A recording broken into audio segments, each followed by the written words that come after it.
I had just bought a new car when it got hit. The girl who crashed into me took one look and insisted on compensating me with her brother. Right in front of me, she called him. "Brother, I crashed into your wifey." Me, what? 20 minutes later, her brother hurried over. And to my shock, it turned out to be the school bully I'd once kissed back in high school. After graduation, I commuted by subway and bus. I'd never been willing to splurge on a car. Finally, in my 4th year of working, I made it happen. With the money I'd saved, I bought a Cherry. It wasn't spacious, but it was enough for me. And yet tonight, I ended up with my new car straight into the repair shop. After working overtime, I came downstairs, delighted, and sat inside my little car. I had just released the handbrake and hadn't even pressed the accelerator when, bang! The car lurched forward 2 meters. Terrified, I slammed the brakes. When the car finally stopped, cold sweat broke across my forehead. Was I just rear-ended? Should I be thankful there wasn't another car in front of me? I glanced behind but couldn't see clearly, just made out a black vehicle. Getting out, I saw the huge dent in the back of my car, and my heart bled. The good news, the car behind looked like a luxury vehicle, money shouldn't be a problem. The bad news, the driver in the seat wasn't getting out. A chill ran through me. Were they planning to flee? I quickly stepped forward and knocked on the window.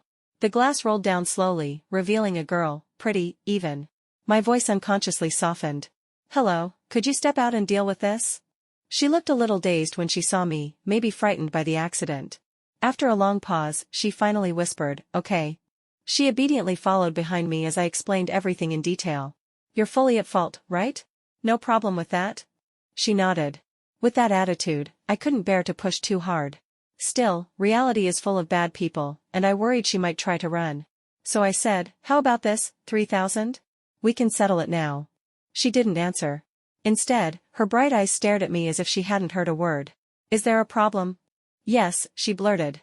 "Sister, do you have a boyfriend?" I was about to reply when she went on. "Why don't I give you my brother instead? He can cook, do housework, he's handsome, responsible, dependable. Think about it." Her pitch sounded impressive, but what on earth would I do with a man? Could he fix my car? I firmly declined. "No need, I already have a boyfriend." I thought she would give up. Instead, she sighed. "No worries. My brother doesn't mind being the third." I was dumbstruck. She continued. "I know my brother isn't worth much. He's just the bonus gift. Sis, your car is so cute, it must have been expensive." "3,000's too little. I'll give you 30,000. 30,000? My pupils trembled. My car had cost barely over 50,000, was this what it meant to be rich? Seeing me glance at her, she scratched her head awkwardly. "It's just... I forgot my phone, so I can't pay right now. How about this, I'll give you my brother's number and have him come over, okay?" I fell silent. Something felt off, though I couldn't say what. Still, I agreed, because she really didn't have any money on her. I dialed the number she gave me. "Hello?" The voice was low, pleasant. I got straight to the point. "Hi, I'm your sister." At that moment, I faltered. I hadn't figured out how to introduce myself. Just as I was about to try again, he chuckled. "Sister? Which sister are you supposed to be?" I was speechless. That tone sounded oddly familiar. Since I had the speakerphone on, the girl heard it too. With a pained expression, she slapped her forehead and mouthed to me that her brother usually wasn't like this. She had no idea what nonsense he was spouting. She politely asked if she could take over. I nodded and handed her the phone. Taking a deep breath, she declared, "Brother. I crashed into your wifey's car." Wifey? Was she talking about me? "Hurry over. If you don't come, you'll regret it forever." She hung up with a snap and smiled at me. "Sis, let's wait a bit." I hesitated, deciding to let the strange wifey title slide, for now. "But little sister, you didn't even give your brother the address, did you?" She paused, then pointed at the necklace around her neck. "It's fine, I have a GPS system here. When I was little, something happened. My family worried, so they gave me this. I usually wear it." As she spoke about her family, warmth lit her brows and eyes. I lowered my gaze and murmured, "Oh. Parents' love, a happy home. So different from mine." We sat by the roadside. She yawned nonstop, finally tipping sideways until she leaned against me. I looked at her, hesitated, then gently woke her. "Little sister, you can't do this outside. Aren't you afraid I might be a bad person?" Her eyes, wet and shimmering, lifted to me. "Sis, you're different. The one my brother has always kept in his heart, she wouldn't be bad." Her voice was too soft. I didn't catch it. "What?" She sat up, just about to repeat herself, when a car pulled over. Out stepped a tall man in a white shirt, cuffs casually rolled. With a few long strides, he reached us. Nicole Green, what nonsense are you up to again? You've barely had this car for how long, and you've already crashed it. Nicole instantly jumped up. Brother, you're here. She blocked my view, so I didn't see his face. But that physique, broad waist, long legs. Her boasting wasn't false. Nicole arched a brow. All right, brother. I already told sis, I'm giving you to her as compensation. Her brother froze, incredulous. You said what? Afraid Nicole would say something even more outrageous, I hurriedly stood. No need, just the repair fee is fine. Everything else? My voice trailed off. Because I finally saw his face. Wait, something wasn't right. He looked familiar. He clearly recognized me too. His eyes narrowed, a twisted little smile curving his lips. His gaze clung to my face, stubborn and resentful, teeth grinding. Angela Lopez. Long time no see. The voice overlapped with a face from my youth. Suddenly, it all clicked. It was Austin, the school bully from high school I'd once kissed. 8 years had passed, and he was hard to recognize. He gave a cold snort, his eyes rimmed faintly red. What, you toyed with me back then, and now you've forgotten already? Nicole's jaw dropped. She even gave me a thumbs up. But words can't just be thrown around like that. At most, I had kissed him once. And he hadn't even resisted. I took a deep breath. Austin, when exactly did I toy with you? He scoffed. Heh, so you finally remember me. But I go by Edward Green now. Seeing that I wasn't the least bit surprised, he let out a self-deprecating laugh tinged with grievance. Of course. You know everything, don't you? I lowered my eyes. After the college entrance exams, I cut ties with everyone. Soon after, news broke online that the Green family had found their long-lost son. Austin never showed his face, but I still recognized that fleeting figure on the screen. Nicole, clearly unable to watch any longer, rubbed her temples. Brother, is this how you act when you like someone? Edward glanced at me sharply. Who says I like her? Nicole clicked her tongue and snatched his phone away. By the time he realized, it was too late. I saw his phone's lock screen. A photo of me from high school. Not in love? That's a hard one to believe, I said. Edward's expression darkened. I tactfully looked away. Nicole blew me a dramatic kiss and bolted. Sis, I'm looking forward to our next meeting. If anything comes up, call my brother. He's rich and hot. She ran off so fast I had no time to respond. Only Edward and I were left, staring at each other. Seeing that I hadn't spoken in a while, his brows furrowed even tighter. Finally, after nearly 2 minutes, he couldn't help but ask, Don't you have anything you want to ask me? I hesitated, then asked sincerely, Can I get the repair money now? He let out a laugh, more of an exasperated scoff. That's all you're gonna ask? What else should I ask? Whether or not you still like me. See? Now that I said it, he had nothing to say. After a beat, he muttered casually, Don't misunderstand. The wallpaper wasn't because I like you. It's to remind myself daily, not to. Got it. I nodded. Got it. He loosened his collar. And what exactly did you get? That I'm your sworn enemy. Edvard. What? Isn't that what you meant? He paused, grinding his teeth. Sure. Then, President Green, would you mind settling your enemy's repair bill first? I raised my phone with innocent eyes. Why was it that none of these siblings wanted to pay me? He looked at me several times, clearly wanting to say something, but in the end, he didn't pay me. Instead, he managed to scam my WeChat contact. So ruthless. He called a tow truck. I'll pay you after it's fixed. I wanted to say there was no need, that meant we'd still have to stay in contact. But he stared me down. I'll give you 10 times the amount. No wonder he and his sister were related, same obsession with multiplying. In the end, I bowed my head. I wouldn't argue with money. I was about to call a taxi when Edward suddenly grabbed my wrist. His hand was warm. My heart skipped a beat. I turned my head. He immediately let go. Where do you live? I'll drive you home. I shook my head. No need. My place was too far, 40 minutes even by car. He responded lightly, You're my creditor now. I'd feel too guilty not to send you back. Well, that was thoughtful? The scenery outside the window slowly passed us by. I sat stiffly, unable to relax. Eventually, I couldn't help asking, President Green, could you drive a little faster? No. Something might be broken after the crash.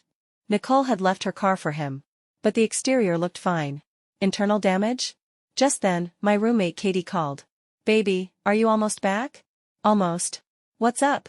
I'm kinda hungry. Could you grab some late-night snacks on your way? There was a food street near our place. We'd pass by it soon. I could just get off there. I thought for a second. What do you want to eat? Egg stuffed pancakes. And maybe some wontons. Thanks, baby. The moment I hung up, the car suddenly sped up. Startled, I grabbed the handrail. What's going on? Edward gripped the wheel tightly, lips pressed into a thin line. No idea. It suddenly fixed itself. Probably didn't want to delay Miss Lopez from buying midnight snacks for her boyfriend. I froze. Then remembered, I told Nicole I had a boyfriend. Add Katie's naturally rough voice plus her current cold, he must have misunderstood. I looked down and murmured, well, the car's surprisingly obedient. At a red light, he hit the brakes hard and let out a cold laugh. Angela Lopez, you've changed a lot over the years. Thanks for the compliment, President Green. People do change. My words carried double meaning. He went silent. When he restarted the car, he turned on the music. Kinda tired. Need something to keep me awake. I nodded. How much further until I can reach your heart? How much longer until I can get close to you? The first song finally ended. The next began. If love is forgotten, I don't want the tears to fall. All that happiness, let him reach it for me. I opened my mouth, closed it again. Hard not to feel like he was doing this on purpose. What's wrong? Don't like the music? I turned to him. Didn't think President Green listens to sad songs now. Back then, he only listened to upbeat, energetic tunes. You said it yourself. People change. I had no comeback for that. Once we arrived, I unbuckled my seatbelt. Tried the door. It wouldn't budge. I hesitated. President Green, would you mind? I'm hungry. What? He tapped the steering wheel and repeated, I'm hungry. I braced myself. Then, how about I treat you to a meal?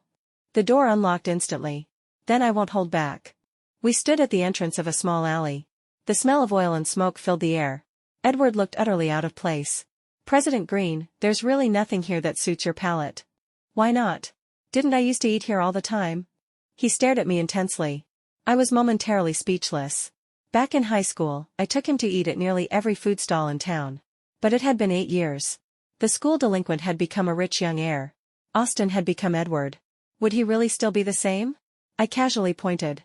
How about the egg-stuffed pancake? It's pretty good. I had planned to buy that anyway. He looked over, silent for a moment, then swallowed hard. All right. Boss, one regular. And another with 2 eggs, pork tenderloin, and spicy strips. He took the double egg version and took a slow, deliberate bite. Just as I was about to say goodbye, he spoke. Angela, which do you think tastes better, the new shop or the old one? I blinked. He shook the pancake in his hand. Then I remembered. In the little town we used to live in, there was a stall that made incredible egg pancakes. I used to go there all the time, and I'd often bring one for Austin. Apparently, it had turned into a franchise now. Expression unchanged, I answered, the new one. He chuckled bitterly. Then why do I feel like the old one was more addictive? I tightened my fingers and forced a smile. Out with the old, in with the new. When Edward finally left, I could finally breathe. I watched his car speed off and lowered my gaze to my toes. A tear slid down. Austin, this whole story about a poor girl marrying into wealth. It doesn't suit me. All I want now is to save enough money to buy a home of my own. Austin, back in school, was known for fighting and skipping class. He dyed his hair bright yellow and looked fierce. He had a group of underlings following him everywhere. Maybe it was just genetics, but despite everything, he had great grades. Even the teachers couldn't control him. As for me, my looks, my family, my academics, everything about me was painfully average. I became his deskmate in our second year of high school. The teacher told me to keep an eye on Austin and report any problems to her. So in his eyes, I was just a spy planted by the teacher. During night study, he snuck out beside me and made a throat-slashing gesture. If you dare tell the teacher, you're dead. I nodded. But in the end, he was still caught and dragged back. And I was the one who took the fall. Angela, you've got guts, he said. Meddling in things that aren't your business. I told him it wasn't me, but he didn't believe me. Until one day, our homeroom teacher pulled him into the office. Austin, how many times do I have to tell you? No skipping class. If the director hadn't been outside the wall eating dinner, you would have gotten away again. After that, he started showing signs of hyperactivity. The third time his pen accidentally rolled onto my desk, I sincerely asked, is this pen broken or something? Austin quietly retrieved it. No. After a pause, he suddenly muttered in one breath, sorry for blaming you last time. If you ever need help, just tell me. I froze a little, staring at the test paper he had nervously messed up. It was a perfect score. I slid my workbook toward him. Can you explain this question to me? This one, he asked. I nodded. Just this one.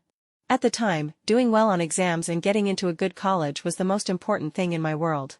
He explained it in great detail. Suddenly, everything clicked. And for the first time, I wondered. If he was this smart, why did he choose to act like the bad student everyone talked about? One evening after night study, my grandmother wasn't home.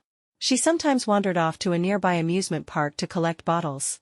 I'd told her not to, but she could never sit still. I went out looking for her and found her hunched figure near a trash can. My nose stung. Grandma, let's go home. Aren't you scared walking alone in the dark? Angela, you finished class? I took the woven sack from her hands. She patted mine gently. It's fine. I'm not the only one here. Just as I was about to ask who else was there, a faint voice came from behind. These bottles should cover tomorrow's meals. I turned around. It was Austin. He'd skipped night study again. Behind him, he was dragging a sack identical to Grandma's. So, he wasn't skipping class to fight. Or to hang out at internet cafes. Grandma cheerfully pulled me over. Angela, let me introduce you. This is my partner, Austin. Austin stood there, a bit frozen, his ears turning red. He tried to hide the bottles behind him and stammered, What are you looking at? You lookin' down on me? His eyes were wide, like the stray dog that lingered outside our building. A yellow leaf stuck in his messy blonde hair. He looked ridiculous. But also kind of cute. No, I said. I just think, that bag of yours might fetch 5 yuan at best. Austin, what are you going to eat tomorrow? I didn't know back then, he only ate once a day. That's right, Grandma chimed in. Austin, I've got some extra bottles here. Take them. His face flushed even redder. No need, Grandma. I placed the sack in front of him anyway. It's heavy. Help me sell it, okay? I'll split the money with you as your delivery fee. Austin took the bags, one in each hand, and cleared his throat. Fine, I'll help you. Just this once. So troublesome. At lunch, everyone went to eat. Only Austin stayed slumped over his desk. That day, my stomach hurt. I didn't have much of an appetite. After a few bites, I went back to class. Passing the grove behind school, I spotted a shock of yellow hair, impossible to miss. Drawn by instinct, I walked closer, and found Austin choking on a steamed bun. Startled, I quickly handed him my water. After catching his breath, he stared at me. Angela, why are you everywhere? By then, I wasn't really scared of him anymore. Instead, I asked, You're just eating that? Austin tensed, like I'd poked his sore spot. What's wrong with that? I eat whatever I want. What's wrong with steamed buns? They're big and filling. I love them. Right. So much so that he had to hide in the woods to eat them. I looked down, rummaged through my pocket, and pulled out a pork floss bun. Grandma had stuffed it into my pocket that morning in case I got hungry. What, you pity me? You think I need your pity? I shook my head. No. I'm just not hungry today. This bun won't last past today. Help me finish it, okay? He scowled in disgust, but his eyes kept sneaking glances at the bun. In the end, he snatched it, tore it open, and took a ferocious bite. Mouth full, he mumbled, Fine, I'll help you. Just this once. So annoying. I walked away.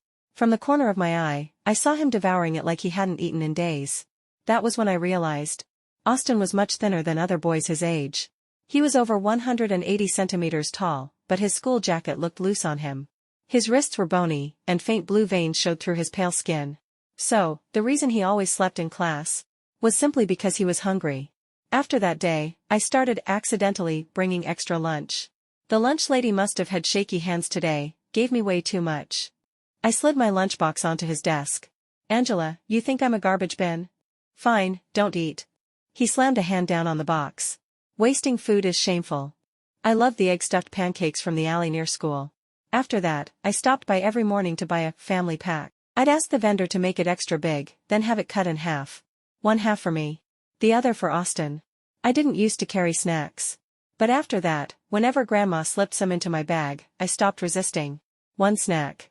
One tutoring session. It somehow became our unspoken agreement. Within half a year, my grades had jumped into the top 50. And Austin didn't get into fights anymore. His once pale complexion gained some color. His yellow hair gradually turned black. It made his eyes shine brighter. The only time I ever saw Austin fight was in the second semester of our senior year. I was walking alone when 3 thugs suddenly blocked my way. They dragged me into a narrow alley, my back pressed to a cold wall. Heard you live with just a granny? Must be strapped for cash, huh? One of them waved a wallet in front of me. Come play with us, and this is yours. Disgusted, I reached for a brick. Come closer. I dare you. Well, not as innocent as you look, huh? Just then, a black blur shot in from the side. And with a single kick, knocked the guy to the ground. Austin wasn't wearing his school uniform that day. The thug he had kicked got up quickly and sneered. Well, if it isn't the stray mutt no one wants. Meddling in things that aren't your business. Watch yourself, you'll get burned. We'll give you a chance, take her clothes off. Austin punched him straight in the face. The world went silent. Blood splattered. The other two thugs rushed at him, claws out. He grabbed them by the hair and slammed them hard against the wall.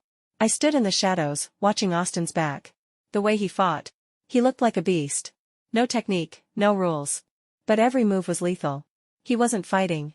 He was surviving. It wasn't skill. It was pure instinct.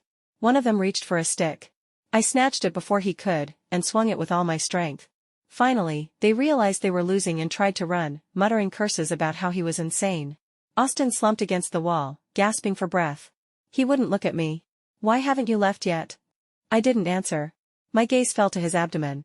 A piece of his black t-shirt was bunched up oddly. I frowned and lifted the hem. You're hurt. Austin froze, then suddenly grinned. This? It's nothing. But when I dragged him to the clinic, he was strangely obedient. Afterward, I supported him as we walked. He leaned his entire weight on me. Oddly enough, despite the wounds being cleaned and treated, he seemed to be in more pain than before, groaning all the way. I asked where he lived. He wouldn't say. Just as I was about to collapse from his weight, he stood upright and said, Angela? I don't have a home. Later, he told me a lot. He had no memories from before he was 8. Doctors said a head injury had caused the amnesia. From the moment he could remember, he had been living in that small town. Washing clothes, cooking meals, he knew it all. At 8, he washed everyone's laundry in cold water. Hot water was too expensive, his foster mother forbade it. His hands turned red and cracked from the cold. When his foster father came home drunk and saw the stiff shirts hanging on the line, he grabbed his belt and lashed out. You little bastard. You expect anyone to wear this? At 9, while he carried a bowl of porridge, his foster mother slipped. The hot soup spilled all over her. She slapped him across the face and locked him in the storage room for a whole day and night. Can't even do a simple thing right. Serves you right? At 10, he spent his savings on a tiny slice of cake. His foster father found it and devoured it in one bite. Think you're some kind of prince? Get in there and scrub the toilet. He knew he wasn't loved. But he didn't understand why. Until one rainy night when he was 12. He woke up to a beer bottle smashing nearby. His foster parents were arguing in the living room. The foster mother shrieked hysterically, if it weren't for you being barren, would I have picked up this stray mutt? As thunder roared outside, he went completely quiet. From that night on, he never questioned it again. In the winter when he was 14, his foster parents drove to the county to buy New Year's supplies. On an icy road, their car collided with a truck. At their funeral, no one even looked at him. That was when I understood. Why he was always alone. Why he insisted on being the infamous school bully. Because he knew. No one would pity him. No one would help him. The only way to survive was to armor himself up. Austin, have you ever thought about finding your birth parents? There's a national DNA database. You could. Suddenly, rain began to pour from the sky, splatting around us like ink. What for? He gave a bitter laugh and pulled me under the eaves. His voice, mingled with the rain, was barely audible. That drunk said I was abandoned. When they adopted me, I was covered in wounds. I should be grateful they saved my life. Looking at the wound on his abdomen, my throat tightened. But what if that wasn't the truth? He leaned against the wall and looked at me calmly. Angela. Do you know why stray dogs survive? He paused, then murmured to himself. Because they never expect. Anyone will come looking for them. The rain kept falling. But between us, only silence remained. When the rain stopped, I tugged on his sleeve. Austin. I asked, out of nowhere, are you planning to apply to a university? He turned to look at me, slightly stunned. Before he could answer, I smiled. Then I guess I'll have to work harder. That way, you won't be alone. He stared at me for a long time. His Adam's apple bobbed. His voice was hoarse. Angela, are you stupid? Maybe, I nodded. He hugged me. Softly, he said, thank you. But in the end, that was a promise I failed to keep. For 3 days straight, I hitched rides to work with Katie. I didn't know where the car had been towed. No contact info, either. So I could only ask Edward. Our message history was very short. Day 1. Is the car fixed yet? No. Day 2. Is the car fixed yet? No. Day 3. I had just opened the chat window. And hadn't even typed anything when a new message came in. No. I typed a 1 just to start something, and he instantly replied, Angela, can you stop sending that stupid 1? I quietly deleted it and typed a 2. Another instant reply, don't send any other numbers either. No numbers at all. I frowned slightly and deleted it again. Maybe because I didn't reply for a while, he broke down a little more. Do we seriously have nothing else to talk about? Why don't you just give me the repair shop number? I'll call myself. He responded instantly, no good. You'll get scammed. You don't understand cars. Fair point. I replied, okay. I thought the conversation was over. But 5 minutes later, he messaged again, how've you been getting to work lately? I answered honestly, my roommate's car. Oh. How long have you two been together? I thought about it. 2 years. Not a lie. Katie and I had been roommates for almost 2 years. Then silence. He didn't reply again. That evening, I got a friend request from Nicole on WeChat. After I accepted, she sent me a video. Her brother was holding a bottle of liquor, crying like a boiling kettle. Angela's so cruel, she flaunted her love right in front of me. Who is that man? I'm going to hunt him down. If he's not taller or hotter than me, I'll tear him limb from limb. Wawa. Nicole said she had something to do and asked if I could go pick him up. The car keys were in his pocket. I watched the video 3 times. In the end, I couldn't bring myself to say no. When I arrived, Edward was slumped over a table. I sighed and poked his cheek. Austin, I'm taking you home. No response. I sighed again and reached into his pocket to fish out the keys. Suddenly, his drowsy eyes opened. He gripped my wrist and pulled me down onto the couch with a force that left no room for escape. What are you doing? His voice was hoarse, breath hot against my ear. His knee pressed between my legs. I'm taking you home, I replied calmly. Angela, he growled, am I your dog? Why should I listen to you? I turned my head to avoid his gaze. Look at me. He grabbed my chin, forcing my eyes up to his. Something burned in Austin's eyes. Raw, unrestrained possessiveness. Teetering on the edge. Austin. I whispered his name, hoping it would wake some sense in him. He chuckled softly. His nose nearly brushed mine. His voice was ruined by alcohol and something darker. Angela, do you think? I've always been the gentle type. A pang hit my chest. I tried to move. He held me tighter, gaze locked on my lips.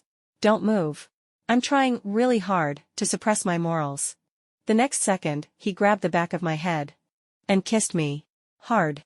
My heart pounded. Something inside my chest went completely wild. A memory flashed.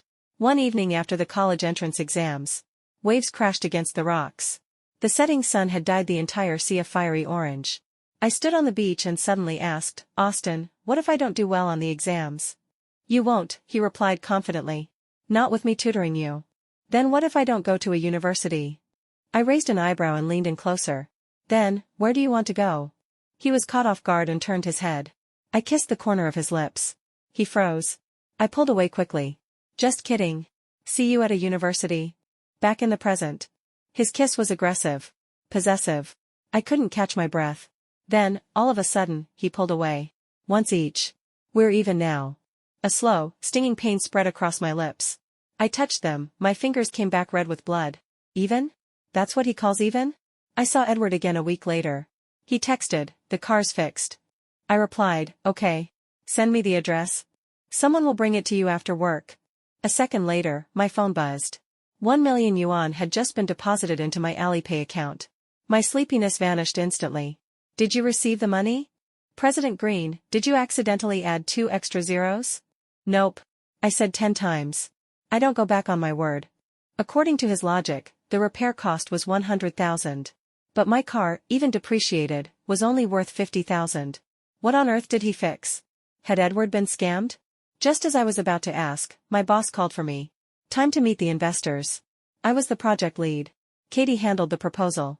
We headed to the conference room together. When I opened the door, I froze. Sitting directly across from me was Edward, the same man who had just wired me 1 million yuan. He wore a tailored dark suit. His hair was slicked back, styled with hair gel. He looked like he was here for a red carpet event. This is the project lead, Miss Lopez, said my supervisor. Ah? I didn't expect Manager Lopez to be so young, Edward replied. He leaned back into the chair, lifted his gaze, and smiled slightly. What kind of stunt was he trying to pull now? Without missing a beat, I extended my hand. President Green. Nice to meet you. Miss Lopez, please walk us through the project. I nodded, about to move to the seat across from him. But Edward pointed to the seat directly in front of him. I think Manager Lopez should sit here. Better view. Everyone paused. Better view of what? I shot him a faint glance. He cleared his throat. I meant, it's easier to ask questions face to face. I prefer in-person discussions. My supervisor caught on. Miss Lopez, you can sit there to present. Throughout the presentation, his gaze drifted toward me again and again. Who knows how much he actually absorbed. After the pitch, the boss asked if he had any questions. Edward checked his watch. It's lunchtime, why don't we grab a bite and go over the details? My boss glanced at the clock, 11 a.m., and hesitated. Well, okay. It's just that I have something around noon, would you mind if? Edward cut in politely. No worries. I'll speak with Manager Lopez directly. Relieved, the boss instructed Katie and me to take good care of him. In the spacious private dining room, it was just the three of us. Katie tugged on my sleeve, whispering, why do I feel like President Green is mad at me?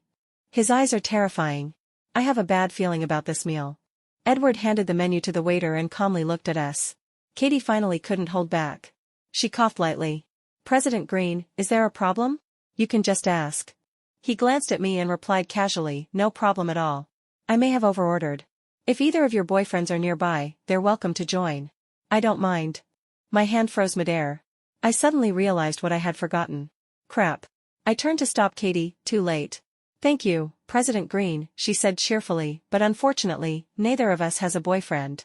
Edward blinked, lips twitching as if struggling to stay composed. Still pretending to be calm, he added, what about Manager Lopez's roommate? Katie looked even more confused. Her roommate. I gave her a sharp nudge. She looked at me, puzzled, but didn't get the signal. Is me, she said, her voice rising slightly at the end. Edward nodded and smiled, ordering even more dishes. Katie, eat as much as you like. If it's not enough, order more. My soul practically left my body. After I used the restroom, he blocked my path. Teeth clenched. Angela, aren't you going to explain yourself? I sighed. President Green. He cut me off, voice calm but laced with sharpness. Angela, why do you keep calling me, President Green, like I'm a stranger? If you didn't have a boyfriend, why let me believe you did? Are you pretending not to know, or are you actually that clueless? I don't believe you can't tell, that I like you, Angela. The final sentence held a touch of desperation. My heart thumped painfully. I looked up at him, throat tight. Austin. I know. I do. His tone softened. Then why are you afraid to face your feelings? Why did you leave all those years ago? You said your grandma was sick. I wanted to visit her. But you wouldn't tell me where she was. Then you just disappeared. What really happened? The moment he mentioned grandma, my face paled. But the truth was lodged in my throat. No matter how I tried, I couldn't say it. He kept comforting me, but I saw the disappointment in his eyes. It's okay. If you don't want to say it, I won't force you. I just want you to like me. Can you, like me, Angela? That kind of sincerity was scorching. Edward was laying his heart bare. But I wasn't ready to receive it. The truth was heavy. If he knew, would he still like me? His parents had lost him for 10 years. They had only just gotten him back. If our relationship ever caused a rift between them, I wouldn't forgive myself. I'd never made a mistake at work before. But that day, I messed up over and over again. My supervisor finally told me to leave early and get some rest. As I stepped into the elevator, my phone rang. Is this Miss Lopez? Yes. Your car's here. I'm waiting in the parking lot. The car in front of me. I didn't even recognize it. It looked brand new. The interior, the materials, the configuration. All completely upgraded. Miss Lopez, your boyfriend is really something. The vehicle's performance has been enhanced tenfold. You just need to go register the changes. I was at a loss for words.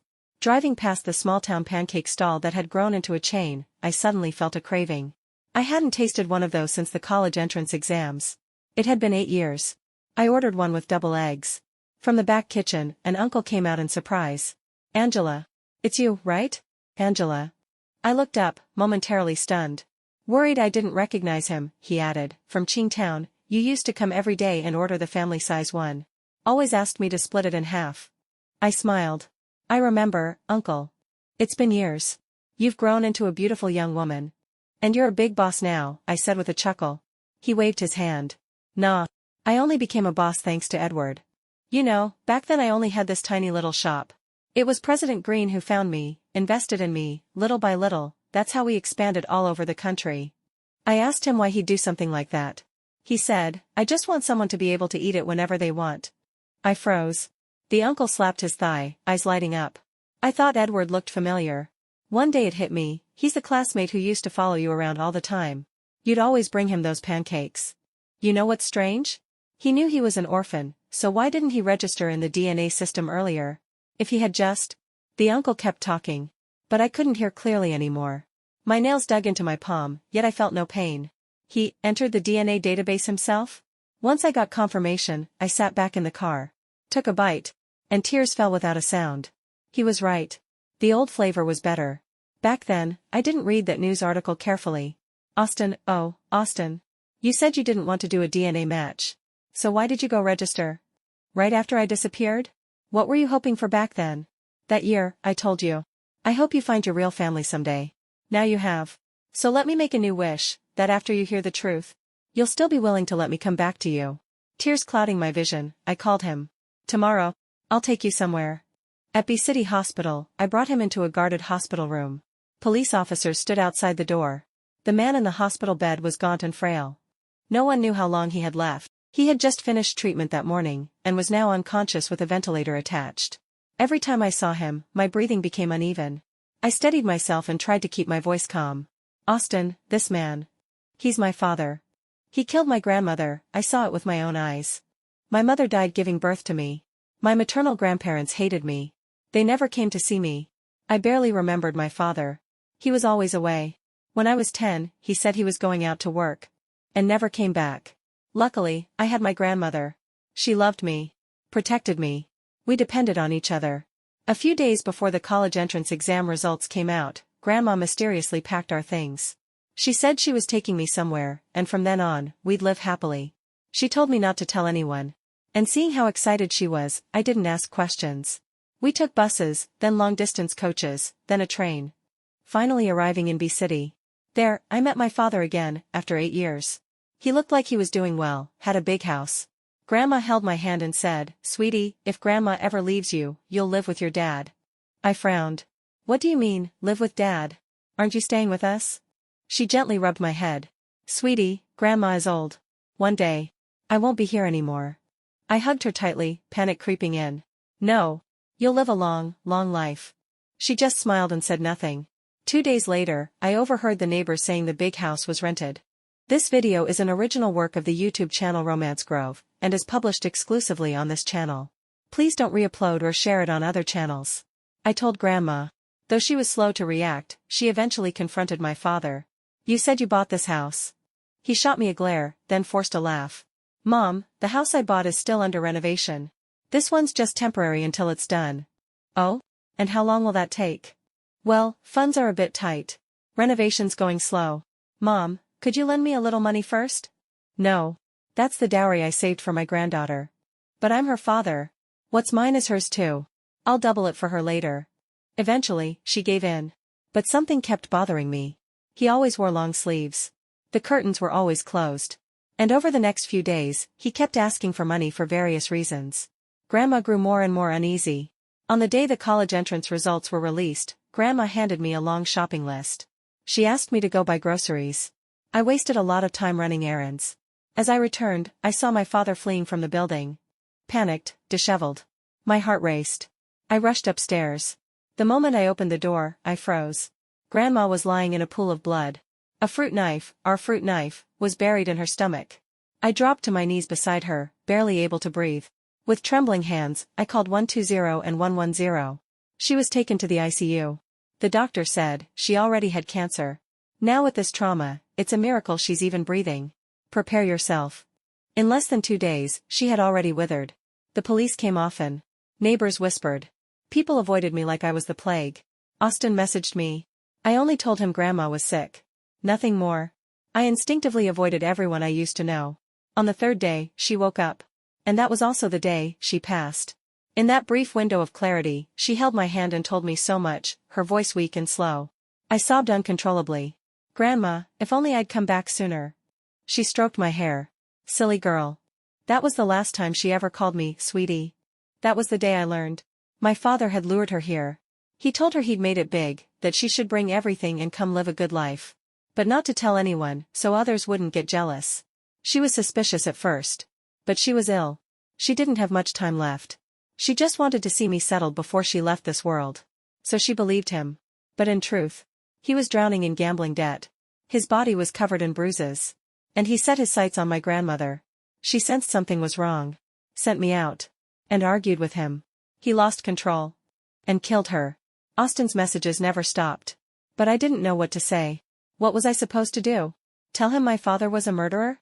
I couldn't drag him into this. With his grades, he had a future. A bright one. I'd only become a stain on that future. When it was time to choose university programs, I stared at a university on the map, then logged out. I sent Austin one final message, "Don't contact me again." And left the country. With the last bit of money Grandma had saved for me. At the airport, a news alert popped up on my phone. In the preview image, a familiar figure flashed by. I knew it was Austin. I didn't click in. Just smiled. Good for you, Austin. Congratulations on finding a real home. 4 years later, I graduated. And chose to return to my home country. Austin, I've told you everything. He hummed softly in response. I lowered my head, not daring to look at him.